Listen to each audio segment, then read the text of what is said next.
సదాశివసమారంభాం శంకరాచార్యమధ్యమాం అస్మదాచార్యపర్యంతం వందే గురుపరంపరాం. హరి ఓం శ్రీ గురుభ్యో నమః. హరి ఓం. శిష్యుడు 7 ప్రశ్నలు వేశాడని చెప్పుకున్నాం. అందులో 4వ ప్రశ్న కోసావనాత్మ, అసౌ అనాత్మ కహ, ఈ అనాత్మ అంటే ఏమిటి అని ప్రశ్న వేశాడు. దానికి సమాధానంగా గురువుగారు ఆ శరీరత్రయం గురించి చెప్తున్నారు. ఈ శరీరత్రయం ఆత్మకి అతి దగ్గరగా ఉండేటటువంటి అనాత్మ. దీన్ని ఉపాధి అంటారని చెప్పుకున్నాం. ఉపాధి ఉపహితం అనేటటువంటి కాన్సెప్ట్ చెప్పాను.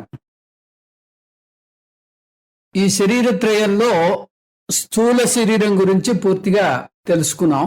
తర్వాత సూక్ష్మ శరీరం గురించి తెలుసుకున్నాం. ఈ సూక్ష్మ శరీరాన్ని లింగ శరీరం అంటారని కూడా తెలుసుకున్నాం. ఇప్పుడు కారణ శరీరం గురించి చెప్పడానికి గురువుగారు పూనుకుంటున్నారు. కారణ శరీరం చెప్పే ముందు మాయా అనేటటువంటి ఒక అంశాన్ని చెప్పాలి. దానికి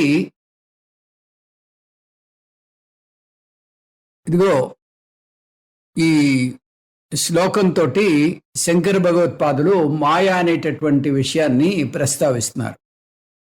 అవ్యక్తనామ్ని పరమేశ శక్తి అనాద్య విద్యా త్రిగుణాత్మికా పరా కార్యానుమేయా సుధియైవ మాయా యయా జగత్ సర్వమిదం ప్రసూయతే.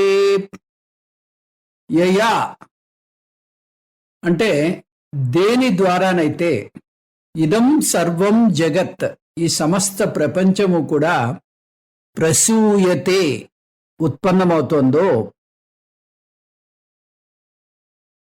మాయా పరమేశ శక్తి, అదే మాయాశక్తి లేదా ఆ అనంతుడైనటువంటి ఆ పరమేశ్వరుడు యొక్క శక్తి. అవ్యక్త నామ్ని, ఇది అవ్యక్తమని కూడా పిలువబడుతుంది. అనాది అవిద్య, ఈ మాయ అనాది అయినటువంటి అవిద్య. త్రిగుణాత్మిక, త్రిగుణాత్మిక అంటే సత్వ రజస్తమో గుణాలచే ఏర్పడినటువంటి ఈ మాయ త్రిగుణాత్మిక పరా, త్రిగుణాత్మకమైనటువంటి ఈ కార్యాల కంటే భిన్నమైనది, పరమమైనది. సుధియా, సూక్ష్మమైనటువంటి సుస్పష్టమైనటువంటి బుద్ధి కలవారిచే కార్యానుమేయ, ఈ మాయా కార్యం నుంచి ఇది అనుమేయము. అనుమేయం అంటే ఇన్ఫర్ చేయగలుగుతాము, దీన్ని గ్రహించగలుగుతాము. ఇది సాక్షాత్తుగా మనకి తెలియదు, ఇంద్రియ గోచరం కాదు ఈ మాయ అనేది. కాబట్టి ఇది అనుమేయంగా తెలుసుకోవాలి. అనుమేయంగా అంటే ఇన్ఫర్ చేసి తెలుసుకోవాలి. అనంతమైనటువంటి పరమేశ్వరుడు యొక్క శక్తి మాయాశక్తి అంటారు. ఆ మాయాశక్తి వల్ల ఈ సమస్తమైనటువంటి జగత్తు ఉత్పన్నమైంది. దీన్నే అవ్యక్తము అని కూడా అంటారు. ఈ మాయాశక్తి అనాది, దీన్ని అవిద్య అని కూడా అంటారు. ఇది త్రిగుణాత్మిక పరా, అంటే 3 గుణాలతో ఉన్నటువంటి కార్యాల కన్నా పరమమైనది. సుస్పష్టము సూక్ష్మ బుద్ధి కలవారిచే ఈ మాయాశక్తి యొక్క అస్తిత్వము మాయా కార్యముల నుంచి అనుమేయము. ఈ అనుమేయం అనేది ఒక టెక్నికల్ పదం. అనుమేయము అంటే సాక్షాత్తుగా మనకి కనిపించదు ఈ మాయ, కానీ ఇక్కడ కార్యాల బట్టి మనకి గ్రహించడానికి వీలవుతుంది, ఇన్ఫర్ చేయగలుగుతాం అన్నమాట. ఆ ఇన్ఫర్ చేయడాన్ని అనుమేయం అంటారు. అంటే ఇది అనుమాన ప్రమాణం ద్వారా లేదా అర్థాపత్తి ద్వారా దీన్ని తెలుసుకోవచ్చు. ఉదాహరణకి రాత్రి వర్షం పడినట్టుగా మనకి తెలియదు, రాత్రి గాఢ నిద్రలో ఉన్నాం. ఆ వర్షం పడినటువంటి సమయంలో మనకి స్పృహ లేదు, ఆ నిద్రలో జారుకున్నాం. పొద్దున లేవగానే కిటికీలోని చూస్తే రోడ్లన్నీ తడిసున్నాయి. ఆ తడిసిన రోడ్లను బట్టి రాత్రి బహుశా వర్షం పడి ఉండవచ్చు అని మనం అర్థాపత్తి ఉపయోగిస్తాం. ఇది స్పెక్యులేషన్ కాదు, ఇది ఊహ కాదు, ఇది మన అనుభవాన్ని ఆధారం చేసుకుని గతంలో ఇలా అనేక మార్లు జరిగి ఉండడం చేత అనుభవాన్ని జోడించి తెలుసుకున్నటువంటి విషయం. ఇది అనుమేయము అంటారు. ఆ విధంగా ఈ మాయ గురించి మనం తెలుసుకోవాలంటే అనుమేయము అంటే ఈ కార్యాల నుంచి అనుమేయము అనేటటువంటి ప్రమాణాన్ని వాడాలి. సాంఖ్యులకు పురుష ప్రధానం అని రెండు స్వతంత్ర సత్తా కలిగిన తత్వాలు ఉంటాయి. కానీ మాయ స్వతంత్రమైనది కాదు, అది పరమేశ్వరుని మీద ఆధారపడి ఉంది. పరమము అంటే దేశకాల వస్తు పరిచ్ఛేదరహితమైనది, అది సచ్చిదానంద బ్రహ్మము. ఆ బ్రహ్మము మీద ఈ మాయ ఆధారపడి ఉంది.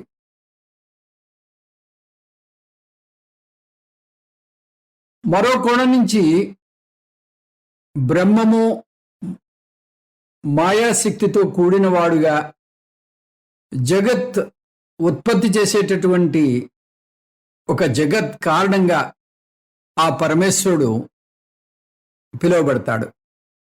అయితే జగత్తు సృష్టించబడ్డప్పుడు ఆ భగవంతుడు జగత్తుగా మారిపోడు. భగవంతుడు భగవంతుడిలాగే ఉంటూ ఆ జగత్తు అక్కడ వ్యక్తమవుతుంది. ఆ జగత్తుకి ముడి పదార్థము మాయ. బ్రహ్మ యొక్క మాయాశక్తి వల్ల ఈ సృష్టి అంతా ఏర్పడింది. కాబట్టి మాయాశక్తితో కూడినటువంటి ఆ చైతన్యాన్ని ఈశ్వరుడు అని పిలుస్తాం. జగత్తు యొక్క సృష్టి స్థితి లయం చేసేటటువంటి శక్తి మాయాశక్తి. అది ఒకరోజు జన్మించినది కాదు, అనాది. అది భిన్నముగా లేదు. మాయ ఏ మానవుని యొక్క కపోల కల్పితం కాదు, అంటే బుద్ధి నుంచి వచ్చింది కాదు. శృతి తనకు తానుగా మాయ గురించి చెప్తుంది. మాయాంతు ప్రకృతిం విద్ధి మాయనంతు మహేశ్వరం. మాయను ప్రకృతిగా తెలుసుకో, మాయ కలిగిన వాణ్ణి మహేశ్వరుడిగా తెలుసుకో అంటుంది శాస్త్రం. మాయ గురించి తెలుసుకోవడానికి ఈ జగత్తుని పరిగణనలోకి తీసుకోవాలి. ఆ జగత్తుని పరిగణనలోకి తీసుకోకపోతే మనకి మాయ పూర్తిగా అర్థం కాదు.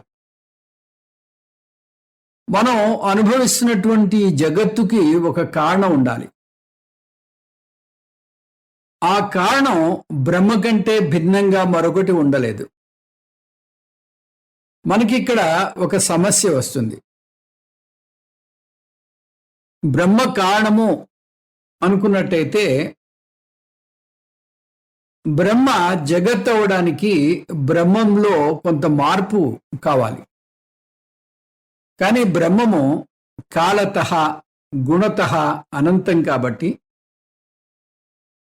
ఏ విధమైనటువంటి మార్పుకి లోనవదు. జగద్రూపంగా భాషిస్తున్నటువంటి మార్పుకి అంటే పరిణామానికి మరొక అంశము కారణాన్ని బ్రహ్మ కంటే భిన్నము స్వతంత్రము కాని దాన్ని గణనంగా తీసుకోవాలి. ఆ అంశము ఆ కారణము మాయాశక్తి అని పిలువబడుతుంది. శాస్త్రం ప్రకారం మాయ అంటే మిథ్య.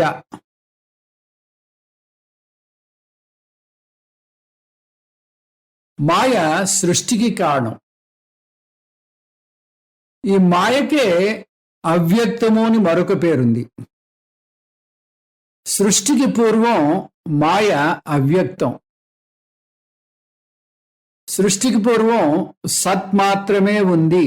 సదేవ సౌమ్య ఇదమగ్రే ఆసీత్, చాందోగ్య ఉపనిషత్తు. ఆ సత్తే జగద్రూపంలా భాషిస్తోంది. కాబట్టి ఈ జగత్తు మాయతో కూడినటువంటి సత్.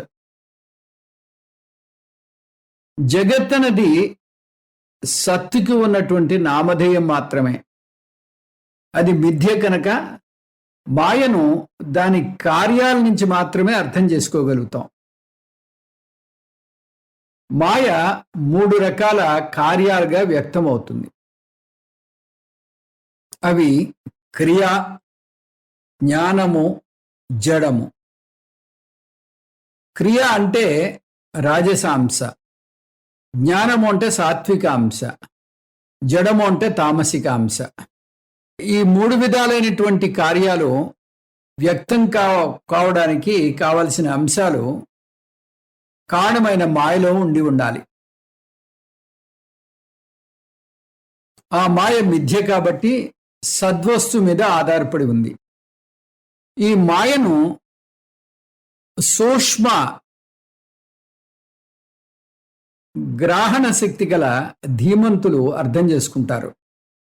ధీశక్తి అంటే ఇక్కడ శ్రద్ధతో పాటుగా శృతి తాత్పర్యానికి అనుగుణంగా యుక్తి అని కూడా తీసుకోవాలి. యుక్తి అంటే కేవలం తర్కం కాదు, శృతి అనుగృహీత తర్కం. శృతి సమ్మత తర్కాన్ని యుక్తి అని అంటాం. అంటే యుక్తిని శృతిని ఉపయోగించి ఈ మాయని మనం అర్థం చేసుకోవచ్చు. భగవానుడు ఈ సృష్టిని చేయడానికి ఒక శక్తిని వాడాలి. ఆ శక్తే మాయా. దాన్ని అవిద్య అని కూడా అంటారు. ఇప్పుడు మనం 3 శరీరాలు గురించి చెప్పుకున్నప్పుడు స్థూల శరీరము, సూక్ష్మ శరీరము, కారణ శరీరము 3 శరీరాలు ఉంటాయి. స్థూల శరీరం గురించి చెప్పుకున్నాం, సూక్ష్మ శరీరం గురించి చెప్పుకున్నాం, కారణ శరీరము. ఈ కారణ శరీరము దీన్ని అవిద్య అంటారు. ఇదే మ్యాక్రో లెవెల్లో అంటే సమష్టి పరంగా, వ్యక్తిపరంగా కారణ శరీరము, సమష్టి పరంగా కారణ ప్రపంచము. ఈ కారణ ప్రపంచాన్ని మాయా అంటాము. అంటే స్టార్టింగ్ పాయింట్ బీజ రూపంలో ఈ శరీరము కారణ శరీరంగా ఉంది. ఆ కారణ శరీరాన్ని అవిద్య అంటుంది శాస్త్రం. అలాగే ఈ కారణ శరీరాలన్నీ కలిసినటువంటి సమష్టి అంటే కారణ ప్రపంచం, అది సూక్ష్మ ప్రపంచానికి స్థూల ప్రపంచానికి బీజం. ఆ బీజాన్ని మాయా అంటుంది. కాబట్టి ఈ మాయా తర్వాత ఈ అవిద్య అంటే కారణ శరీరము తర్వాత కారణ ప్రపంచము 2 కూడా ఆ అవ్యక్తంలో ఉంటాయి. అవ్యక్తంలో అవి ఎటువంటి కల్పాలు లేకుండా ఉంటాయి. ఇదిగో ఇది కారణ శరీరము, ఇది కారణ ప్రపంచం అని మనం చూపించడానికి వీలుగా ఉండదు. మనం కేవలం చెప్పుకోవడానికి మాత్రమే ఈ రకమైనటువంటి విభజన చెప్పుకుంటూ ఉంటాం. ఈ మాయలో 2 శక్తులు ఉంటాయి. విక్షేప శక్తి తర్వాత ఆవరణ శక్తి అని 2 శక్తులు ఉంటాయి. విక్షేప శక్తి అంటే ఈ జగత్తంతటిని కూడా విస్తరింపజేస్తుంది. విస్తరింపజేయడం ఎలాగట? అది షాపులో ఆ చీరమ్మేటటువంటి వ్యక్తి లోపల ఉండేటటువంటి పళ్ళుని పూర్తిగా ఓపెన్ చేసి చూపిస్తాడు. ఆ పళ్ళులో ఉండేటటువంటి డిజైన్ని అంతటినీ కూడా ఓపెన్ చేసి చూపిస్తాడు. ఆ మాదిరిగా ఈ జగత్తంతటినీ కూడా విస్తరింపజేసి ప్రకటింపజేసి మన ముందు పరుస్తుంది ఈ మాయ. పరిచి మన యొక్క నిజస్వరూపాన్ని మర్చిపోయేలా చేస్తుంది. దాన్ని ఆవరణ శక్తి అంటారు. ఆవరణ శక్తి అంటే ఆ ముసుగు వేసేస్తుంది అనమాట. ఒక అజ్ఞానము అనేటటువంటి ముసుగు వేసేస్తుంది. ఆ ముసుగు వల్ల మనకి ఇక్కడ విషయం ఏమిటో, మన యొక్క స్వరూప జ్ఞానం ఏమిటో మనకి మర్చిపోతాం. మన స్వరూప జ్ఞానం పూర్తిగా మర్చిపోతాం. కాబట్టి మాయలో విక్షేప శక్తి, ఆవరణ శక్తి రెండు ఉంటాయి. విక్షేప శక్తి వల్ల ఈ జగత్తంతా విస్తరింపబడుతుంది. ఆవరణ శక్తి వల్ల మన యొక్క స్వరూప జ్ఞానాన్ని కోల్పోతాం. ఇది ఈ మాయ యొక్క వ్యవహారం. ఈ మాయ గురించి చెప్పినప్పుడు చైతన్యము మాయ అని రెండు సత్యాలు ఉన్నాయా అని మనకి మళ్ళీ ఒక శంక ఏర్పడుతుంది. రెండు సత్యాలు ఉన్నాయని మనం ఒప్పుకున్నట్టయితే రెండు భిన్న స్వతంత్ర సత్తాలు కలిగినవి ఉన్నాయి అంటే ఇక అద్వైతం లేదు. అందుచేత మాయ చైతన్యం కంటే భిన్నమా, మాయ యొక్క సత్తాస్థితి ఏమిటి అనే విషయం గురించి తర్వాతి శ్లోకం అంటే 32వ శ్లోకం వర్ణిస్తోంది. అదేమిటో చూద్దాం. సన్నాప్యసన్నాప్యుభయాత్మికానో భిన్నాప్యభిన్నాప్యుభయాత్మికానో సంగాప్యనంగాప్యుభయాత్మికానో మహాద్భుత నిర్వచనీయ రూప. ఈ మాయ ఇది ఏమిటి అని చెప్పడానికి 9 అంశాలతోటి ఈ శంకర భగవత్పాదులు దీన్ని మనకి ఎక్స్ప్లెయిన్ చేస్తున్నారు. ఈ 9 అంశాలు ప్రవేశపెట్టి ఈ 9 అంశాలు మాయ కాదు. ఏదైనా ఒక విషయాన్ని తెలుసుకోవడానికి శాస్త్రం ఏం చేస్తుందంటే క్లాసిఫై చేస్తూ ఉంటుంది. క్లాసిఫై చేసి ఇది ఈ కోవలోకి వస్తుంది, ఇది ఈ కోవలోకి రాదు, ఈ విధంగా ఎక్కడికక్కడ క్లాసిఫై చేస్తూ ఉంటుంది. ఆ క్లాసిఫికేషన్లో 9 రకాల క్లాసిఫికేషన్స్ ఇచ్చి ఈ క్లాసిఫికేషన్స్లో ఏది కూడా మాయ కాదు అని చెప్తోంది. మొదటి 3 క్లాసిఫికేషన్స్ చూద్దాం. అవి సన్నాప్యసన్న ఉభయాత్మికానో అంటే సత్ న అపి భవతి, మాయ సత్ అపి న భవతి. మాయ సత్ కాదు, మాయ సత్తా కాదు అంటే ఎగ్జిస్టెన్స్ కాదు. అసత్ న అపి భవతి, అసత్ కూడా కాదు. ఉభయాత్మికానో, ఉభయాత్మికానో అంటే ఈ రెండిటి యొక్క మిక్సరు కాదు, ఈ రెండిటి యొక్క సంఘాతము కాదు. అంటే ఏమిటి? మీరు కలలో ఒక దృశ్యంలో మీరు ఆ కళను అనుభవిస్తున్నారు. ఆ కళలో మీ యొక్క స్వాప్నికమైనటువంటి దేహంతో మీరు ఆ కళలో ఉండేటటువంటి విషయాలన్నీ కూడా అనుభవంలోకి తెచ్చుకుంటున్నారు. పూర్తిగా కళలో ఇమిడిపోయారు. ఇమిడిపోయినప్పుడు ఆ కళే నిజమా అన్నట్టుగా ఉంటుంది. అయితే ఆ కళ నుంచి మీరు బయటకు వచ్చి జాగ్రత్త అవస్థలోకి వచ్చినప్పుడు ఆ కళలో ఉండేటటువంటి ఏ విషయము కూడా నిజం కాదు. ఆ కళలో మీకు దాహం వేసింది, దాహం వేస్తే కళలో ఉన్న ఫ్రిడ్జ్లో వాటరే మీకు కావాలి, అంతేగాని మీ మంచం పక్కన పెట్టుకున్నటువంటి వాటర్ పనికిరాదు. ఆ విధంగా కళ వరకు అక్కడ ఆ జరుగుతున్న విషయం అంతా నిజమా అన్నట్టుగా ఉంది. కానీ ఆ కళ యొక్క సత్తా జాగ్రత్త అవస్థలోకి వచ్చేసరికి వీగిపోయింది. అంటే అది సత్ కాదు. పోనీ పూర్తిగా అబద్ధమా అంటే అబద్ధం కాదు. ఎందుకంటే కళ జరుగుతున్నంతసేపు అది నిజమా అన్నట్టే ఉంది. కళలో ఒక గురువు వచ్చి ఇది కళ నిజం కాదు అని చెప్పినా కూడా మనం నమ్మం. ఆ కళలో ఉండేటటువంటి భయానకమైనటువంటి విషయాలకి మన మనస్సు స్పందిస్తుంది, మన బీపీ రైజ్ అవుతుంది. ఒక ఆహ్లాదకరమైన విషయానికి మన మనస్సు ఎంతో ఆహ్లాదంగా ఉంటుంది. ఈ విధంగా ఆ మనస్సు ఆ కళలో ఉండేటటువంటి భావోద్రేకాలకి అనుగుణంగా అది వ్యవహారం చేస్తూ ఉంటుంది. కాబట్టి అది అసత్తు అనడానికి లేదు, సత్తు అనడానికి లేదు. ఈ రెండింటినీ కలిపిన మిక్సరా అంటే మిక్సర్ అని చెప్పడానికి కూడా లేదు.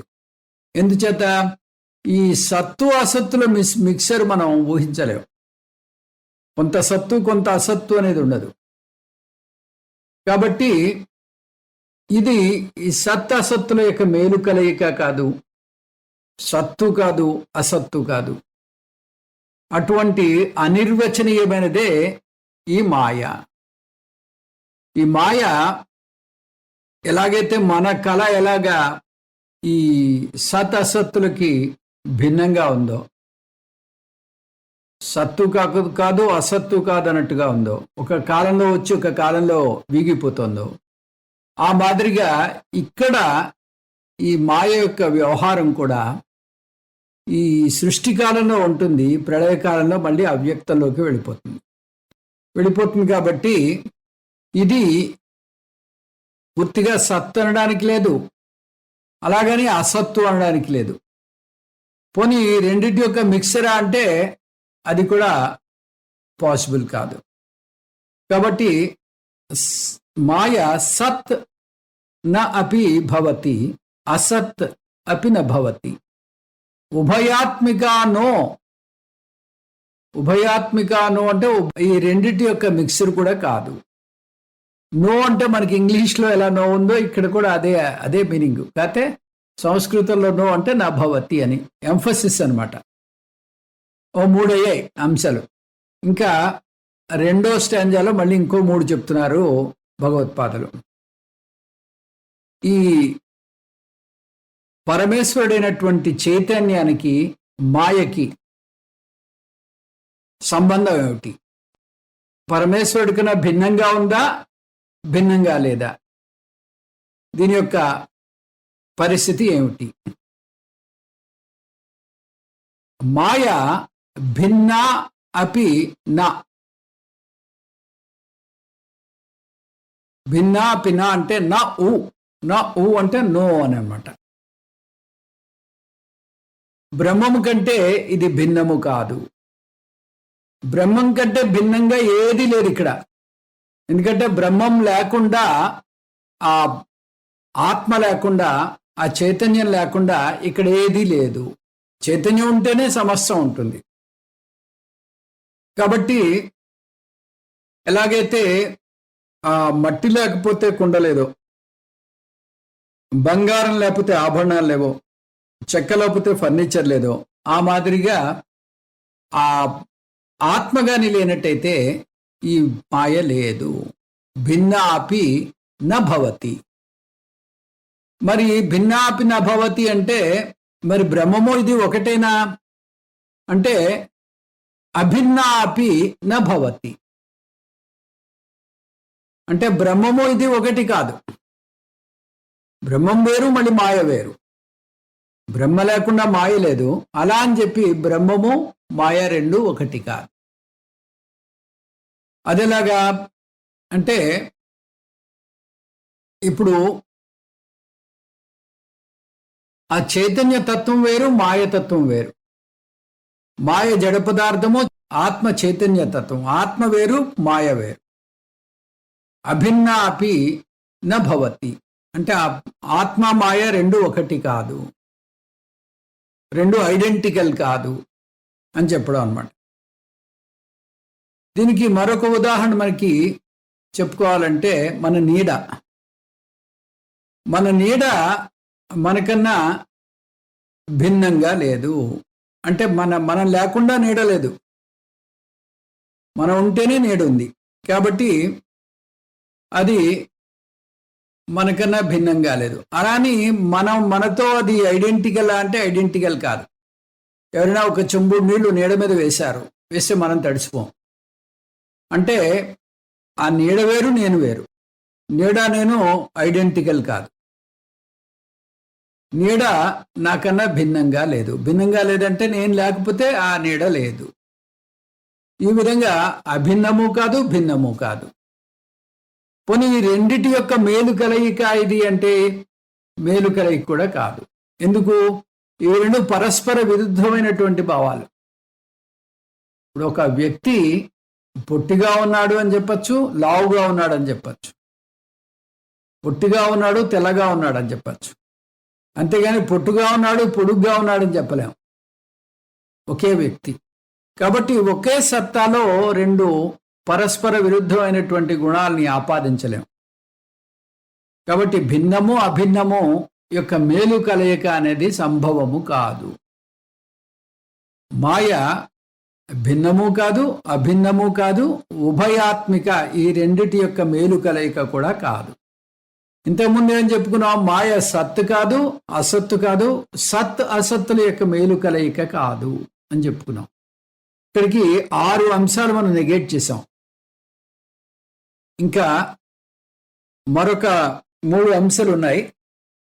దానికి తర్కశాస్త్రం కావాలి.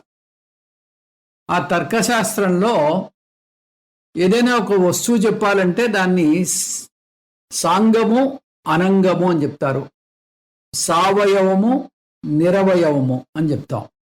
అంటే ఇది పార్ట్స్ ఉంది, పార్ట్స్ లేదు, దీంట్లో భాగాలు ఉన్నాయి, దీంట్లో భాగాలు లేవు. ఏదైనా ఒక వస్తువుకి భాగాలు ఉన్నాయంటే ఈ భాగాలన్నీ అమర్చబడి ఉంటాయి. అంటే అది ఒక కార్యము. ఒక కారు తీసుకోండి, ఒక కారు ఫైనల్గా మనకి తయారైందంటే దాని తలుపు ఒక చోట తయారవుతుంది, తర్వాత టైర్లు ఒక చోట తయారవుతాయి, దాని ఫ్రంట్ స్టీరింగ్ అంతా ఒక చోట తయారవుతుంది. ఇవన్నీ అసెంబుల్ చేస్తారు. ఆ అసెంబ్లీ లైన్లో లాస్ట్ పాయింట్లో మనకి ఆ కంప్లీట్ కార్ రెడీగా ఉంటుంది. అసెంబ్లీ లైన్లో ఒక్కొక్క చోట ఒక్కొక్క పార్ట్ అమరుస్తారు. అమర్చి ఆ లైన్లో లాస్ట్ పాయింట్కి వచ్చేసరికి మనకి ఫుల్ ఫ్లెడ్జెడ్ కార్ తయారవుతుంది. కాబట్టి ఆ కారు ఒక కార్యము. వీటికి కారణాలు అనేక ఉన్నాయి. తలుపు ఒకటి, టైర్ ఒకటి, ఇవన్నీ కలిపితేనే మనకి ఈ కార్యమైనటువంటి కారు వచ్చింది. అంటే వీటికి ఒక పుట్టుక స్థానం ఒకటి ఉంటుంది, కారణం ఒకటి ఉంటుంది కార్యం అన్నప్పుడు. అలాగే ఎక్కడైతే ఈ వస్తువులు సావయవమో అది కార్యము. కార్యం కాబట్టి దానికి కారణం ఒకటి ఉండాలి. అయితే మాయకి కారణం అంటూ లేదు. ఎందుకంటే మాయ అనాది. ఆ భగవంతుడి యొక్క శక్తిది. ఆ భగవంతుడి యొక్క శక్తి కాబట్టి ఇది అనాదిగా ఉంది. ఇది ఒక టైంలో పుట్టినది కాదు. అందుకని ఇది నిరవయవము, అందుకని సావయవము కాదు. ఓకే, దీంట్లో భాగాలు లేవు అని చెప్పేస్తున్నాం. ఇది దేనికి భాగము కాదు అని చెప్పాం. అలాంటప్పుడు ఇది నిరవయవమా అంటే నిరవయవం కూడా కాదుట. ఎందుకంటే ఇది అనేక రకాలైనటువంటి మార్పులకు లోనవుతుంది. ఆ మాయ మార్పు చెందే ఈ జగత్తుగా మనకి భాషిస్తోంది. కాబట్టి ఇది నిరవయవము కూడా కాదు. ఇది సావయవం కాదు, సాంగము కాదు, అనంగము కాదు. అంగాలు లేవు అని చెప్పలేము, అంగాలు ఉన్నాయి అని చెప్పలేము. పోనీ ఈ రెండిటి యొక్క కాంబినేషన్ అంటే ఇందాక చెప్పిన లాజికే మళ్ళీ ఇక్కడ పనికొస్తుంది. సాంగము అనంగము అనేది పరస్పర విరుద్ధమైనటువంటి 2 గుణాలు. ఒక వస్తువులో పరస్పర విరుద్ధమైనటువంటి 2 భావాల్ని చొప్పించలేము. ఒకే సత్తాలో పరస్పర విరుద్ధమైనటువంటి భావాలు రెండింటిని మనం చెప్పలేము.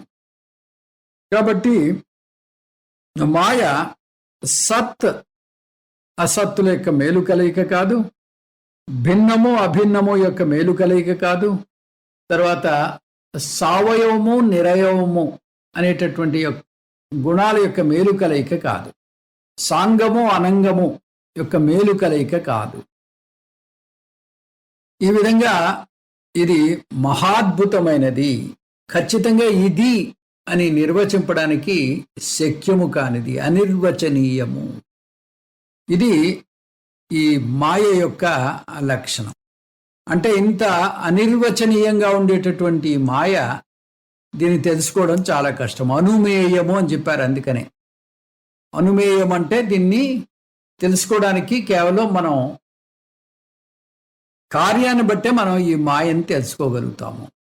అంతేగాని దీన్ని సాక్షాత్తుగా కంటితో చూడడం కానీ చెవితో వినడం కానీ మనం చేయలేము. మాయ పరమేశ్వరుడు యొక్క శక్తి.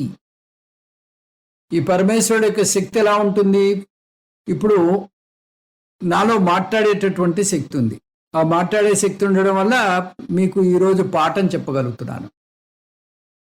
ఆ శక్తి ఈ పాఠానికి ముందు కూర్చున్నప్పుడు నాలో బయటికి రాలేదు. నేను వేరే పనులు చేసుకుంటున్నాను. అప్పుడు ఆ మాట్లాడే శక్తి ఉందో లేదో కూడా ఎవరికీ తెలియదు.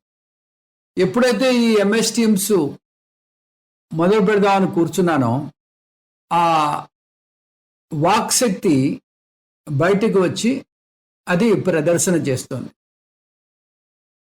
ఒక నాట్యకర్త ఏ విధంగా అభినయం చేస్తుందో ఆ విధంగా ఈ మాయాశక్తి తన అభినయంతో అనేకంగా కనిపిస్తుంది అంటారు పంచదశిలో విద్యారణ్యుల వారు. ఈ మాయాశక్తి అంటే ఈ ఎంఎస్ టీమ్స్కి ముందు అది నాలోనే నిద్రాణంగా ఉంది. ఎప్పుడైతే ఈ క్లాస్ మొదలైందో ఆ మాయాశక్తి బయటకు వచ్చింది. అంటే ఇప్పుడు నేను నా మాయాశక్తి ఇక్కడ రెండు వస్తువులు ఉన్నాయంటే రెండు వస్తువులు లేవు, ఉన్నది ఒకటే. ఆ ఒకటి చైతన్యము. ఆ చైతన్యంతో పాటు ఈ శక్తి కూడా ప్రదర్శింపబడుతుంది. అదే మాయాశక్తి. ఆ మాయాశక్తి వల్ల ఈ ప్రపంచం అంతా మనకి భాషిస్తోంది. ఈ ప్రపంచం భాషిస్తోంది అనే పదం ఎందుకు వాడుతూ ఉంటామంటే ఆ పరమాత్ముడు పూర్తిగా ప్రపంచంగా మారిపోలేదు. పరమాత్మలో ఉండేటటువంటి పదార్థ తత్వమే మాయా.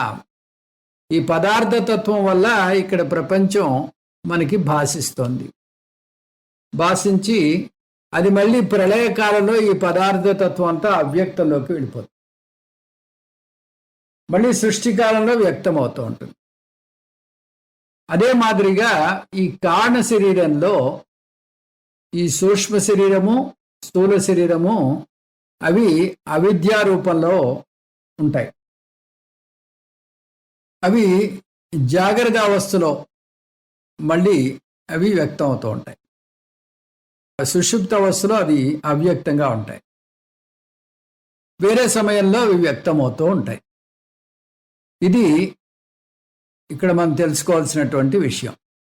ఇంకా కారణ శరీరం గురించి చెప్తున్నారు 33వ శ్లోకంలో.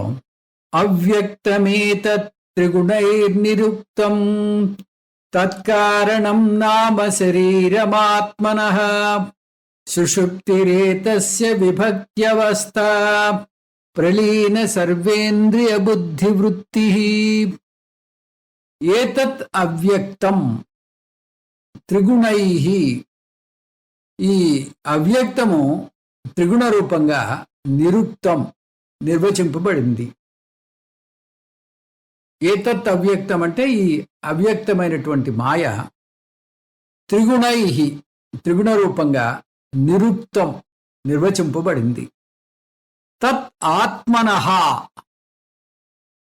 అది ఆత్మకి కారణ శరీరం నామా, కారణ శరీరం అని పిలువబడుతోంది. ప్రలీన సర్వేంద్రియ బుద్ధి వృత్తి. సర్వ ఇంద్రియ వ్యాపారములు, బుద్ధి వృత్తులు దీంట్లో లయమవుతాయి. ఈ కారణ శరీరంలో లయమైపోతాయి.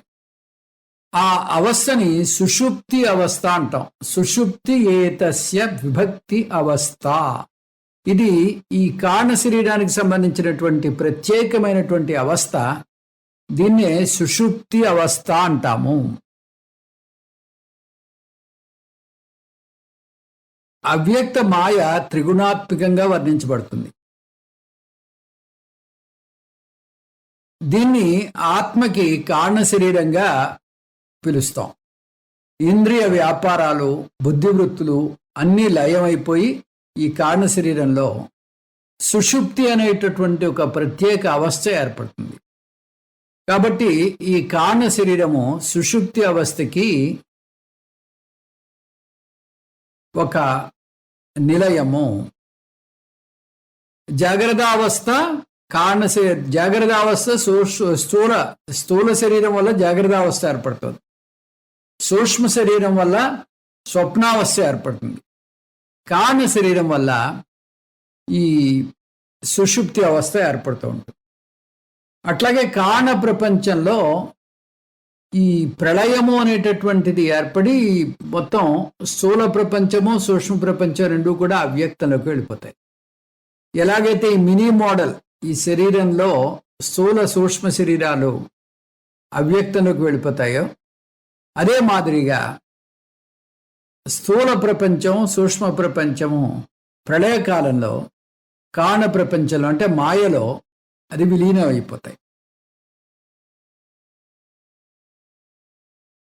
ఈ కారణ ప్రపంచం నుంచి మళ్ళీ జాగ్రత్త అవస్థలో సూక్ష్మ స్థూల శరీరాలు మళ్ళీ ఉత్పన్నం అవుతూ ఉంటాయి. అంటే దీన్ని మనం ఆ మ్యాక్రో లెవెల్లో చూసినట్టయితే కారణ ప్రపంచం నుంచి సూక్ష్మ ప్రపంచము, సూక్ష్మ ప్రపంచం నుంచి స్థూల ప్రపంచము ఉత్పన్నమవుతాయి.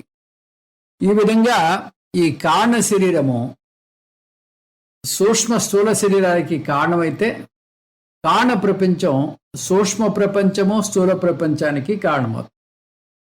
ఈ కారణ ప్రపంచం యొక్క కాల పరిమితి మోక్షం వరకు ఉంటుంది.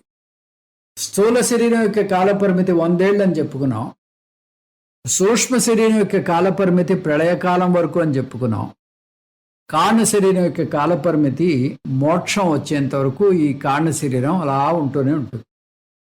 దీని ముడిసరుకు సూక్ష్మాతి సూక్ష్మమైన అవిద్య అనేటటువంటి పదార్థంతో ఈ కారణ శరీరం ఏర్పడుతుంది. స్థూల శరీరము సూక్ష్మ శరీరం పాంచభౌతికం. స్థూల శరీరం పంచీకరణం చెందినటువంటి స్థూలభూతాలతో ఏర్పడుతుంది. సూక్ష్మ శరీరం అపంచీకృతమైనటువంటి పంచభూతాలతో ఏర్పడింది. ఇంకా కారణ శరీరం వచ్చి అవిద్య అనేటటువంటి సూక్ష్మాతి సూక్ష్మమైనటువంటి పదార్థంతో ఏర్పడింది. ఇది అనాది నుంచి వస్తోంది. ఇది ఒక టైంలో పుట్టింది కాదు, అనాది నుంచి ఏర్పడినటువంటి కారణ శరీరము. దీంట్లో వివిధ భాగాలు ఉన్నాయి. సూక్ష్మ శరీరంలో మనం 17 అంగాలు చెప్పుకున్నాం. తర్వాత ఈ వివేక చూడామణిలో 10 పురాలుగా వర్ణించారు ఆచార్యులు. అయితే ఇక్కడ ఈ కారణ శరీరంలో ఉండేటటువంటి భాగాలేంటి అనుకున్నట్టయితే ఇది నిర్వికల్పక రూపము, అంటే బీజ రూపంగా ఉంటుంది. దీంట్లో ఎటువంటి భాగాలు లేవు. ఇది చేసేటటువంటి విధులు ఏ పనులు చేస్తూ ఉంటుంది? ఏ పనులు చేస్తూ ఉంటుందంటే ఇది స్థూల సూక్ష్మ శరీరాలకి కారణభూతము. స్థూల శరీరము సూక్ష్మ శరీరము దీని నుంచే ఉత్పన్నమవుతాయి. దీని స్వభావం ఎలా ఉంటుంది? దీని స్వభావం ఎలా ఉంటుందంటే ఇది నాకు కనిపించదు, ఎదుటివాడికి కూడా కనిపించదు. స్థూల శరీరం నాకు కనిపిస్తుంది, ఎదుటివాడికి కూడా కనిపిస్తుంది. స్థూల శరీరం నాకు అనుభవంలోకి ఉంటుంది, నాకు అనుభవంలోకి వస్తూ ఉంటుంది, ఎదుటివాడికి కూడా అనుభవంలోకి వస్తూ ఉంటుంది. ఇంకా సూక్ష్మ శరీరం దగ్గరికి వెళ్ళేసరికి నాకు మాత్రమే తెలుస్తూ ఉంటుంది, ఎదుటి వ్యక్తికి తెలియదు. కారణ శరీరం నాకు తెలియదు, ఎదుటి వ్యక్తికి కూడా తెలియదు. కాల పరిమితి చెప్పుకున్నాం. ఇది మోక్షం వచ్చేంత వరకు కూడా ఈ కారణ శరీరం అలా కొనసాగుతూ ఉంటుంది అని చెప్పుకున్నాం. అవిద్య అనాది విద్యారూపం శరీరద్వయస్య కారణమాత్రం సత్స్వరూప అజ్ఞానం నిర్వికల్పక రూపం యదస్తి తత్కారణ శరీరం. ఇది నిర్వచించడానికి వీలు కానటువంటి శరీరము ఈ కారణ శరీరము. ఇది అనాదిగా వస్తున్నటువంటి శరీరం. స్థూల సూక్ష్మ శరీరాలకి కారణమైనది, స్వరూప జ్ఞానం లేనిది, నిర్వికల్పక రూపము. నిర్వికల్పక రూపం అంటే దీంట్లో ఎటువంటి భాగాలు లేవు. భగవంతుడు సర్వజ్ఞుడు. సర్వజ్ఞుడైనటువంటి భగవంతుడిలో ఈ మాయ ఒక శక్తి అని చెప్పుకున్నాం. భగవంతుడు చైతన్య స్వరూపుడు. ఆ భగవంతుడి యొక్క శక్తి అది జడమా లేక చేతనమా అనేటటువంటి ఒక చర్చ వస్తుంది. దీంట్లో అన్ని రకాల విభాగాలు సాంఖ్య, యోగ, వైశేషిక ఇవన్నీ కూడా భగవంతుడి శక్తి మాయ కూడా చేతనవంతమైనది అని చెప్తారు. కానీ ఒక్క వేదాంతం మాత్రమే మాయ పదార్థతత్వము, ఇది జడము అని చెప్తుంది. ఈ మాయ భగవంతుడి కన్నా భిన్నము కాదు, అభిన్నము కాదు. భిన్నాభిన్నాలకి మేలు కలయిక కాదు. ఈ మాయ సత్తా కలిగింది కాదు, అలాని సత్తా లేకుండానూ లేదు. సత్ అసత్తుల యొక్క మేలు కలయిక కాదు. ఇంకా మాయ భగవంతుడి యొక్క సావయవం కాదు. మాయలో అనేక భాగాలు ఉన్నాయి. అంటే ఇది సావయవము కాదు, నిరవయవము కాదు, సాంగము కాదు, అనంగము కాదు. సాంగము అనంగముల యొక్క మేలు కలయిక కాదు. ఇలాగా మనం 9 నిర్వచనాలు చేసుకుని ఈ 9 నిర్వచనాలకి ఈ మాయ అందుబాటులో లేదు. మాయని 9 నిర్వచనాలతోటి నిర్వచింపలేము అని తెలుసుకున్నాం. అంటే ఈ 9 నిర్వచనాలకి అతీతంగా ఉంది మాయ. యా మా సా మాయ అంటారు. ఏది లేదో దాన్నే మాయ అంటాము. ఇది ఈ మాయ యొక్క నిర్వచనము. దీంతో మనకి అసౌ అనాత్మా కహ, ఈ అనాత్మ అంటే ఏమిటి అని ఆ చర్చ వచ్చింది. ఆ చర్చలో స్థూల శరీరం గురించి చెప్పుకున్నాం, తర్వాత సూక్ష్మ శరీరం గురించి చెప్పుకున్నాం, కారణ శరీరం గురించి చెప్పుకున్నాం. ఈ కారణ శరీరం గురించి చెప్పుకున్నప్పుడు మాయ అనేటటువంటి అంశం కూడా వచ్చింది. ఆ మాయ గురించి కూడా చెప్పుకున్నాం. మాయ అనేది వ్యష్టిపరంగా చూసినట్టయితే దాన్ని అవిద్య అంటారు. సమష్టిపరంగా చూస్తే మాయ అంటారు. అంటే ఆ అవ్యక్తాన్ని 2 పేర్లతో పిలుస్తాం. వ్యష్టిపరంగా అవిద్య, సమష్టిపరంగా మాయ. ఈ మాయాశక్తి వల్లే ఇక్కడ జగత్తంతా కూడా ఏర్పడుతోంది. ఈ జగత్తు ఏ తస్మాద్ ఆత్మన ఆకాశ సంభూత ఆకాశాద్వాయు వాయోరగ్ని అగ్నేరాప అభ్య పృథివీ, ఇట్లా మనం ఈ సృష్టి యొక్క క్రమం అంతా చెప్పుకున్నాం. ఈ ఆత్మ నుంచే ఇదంతా వచ్చింది అని. ఆత్మ నుంచే వచ్చిందంటే ఆత్మ అది అకర్త అభోక్త, ఆత్మ నుంచి ఏది రాదు. ఆత్మకుండేటటువంటి మాయాశక్తి నుంచి ఈ జగత్తంతా వస్తుంది. ఆత్మ అది వివర్తము. వివర్తం అంటే తనంతట తానుగా ఏ మార్పు చెందదు. ఆత్మకు ఉండేటటువంటి మాయాశక్తి వల్ల ఈ ఈ పరిణామం అంటే జగత్తు యొక్క పరిణామి ఉపాదాన కారణము మాయా. అంటే ముడిసరుకు, జగత్తు యొక్క ముడిసరుకు మాయ, పదార్థతత్వము. ఆత్మ చేతనతత్వము. అంటే ఈ మాయ అనేది పదార్థతత్వము, ఇది ఆ చేతనతత్వంలో ఒక భాగము కాదు. అలాగని చెప్పేసి అనంగము అని చెప్పడానికి లేదు. ఇలాగ 9 రకాలైనటువంటి అంశాలతోటి ఈ మాయాతత్వాన్ని మనం నిర్వచించుకుని కారణ శరీరం గురించి కూడా చెప్పుకున్నాం. ఈ 3 అవస్థలు 3 శరీరాల నుంచి ఏర్పడుతున్నాయని చెప్పుకున్నాం. స్థూల శరీరము జాగ్రత్తావస్థకి, సూక్ష్మ శరీరం స్వప్నావస్థకి, కారణ శరీరం సుషుప్తి అవస్థకి కారణమవుతుంది. ఆ కారణ శరీరంలో మనకి ఎటువంటి అనుభవము జరగదు. అంటే మీకు అనిపిస్తుంది ప్రళయంలో ఎలా ఉంటుందో మనకు తెలుసుకోవాలంటుందండి అని. ఏం లేదు, పడుకోవడమే.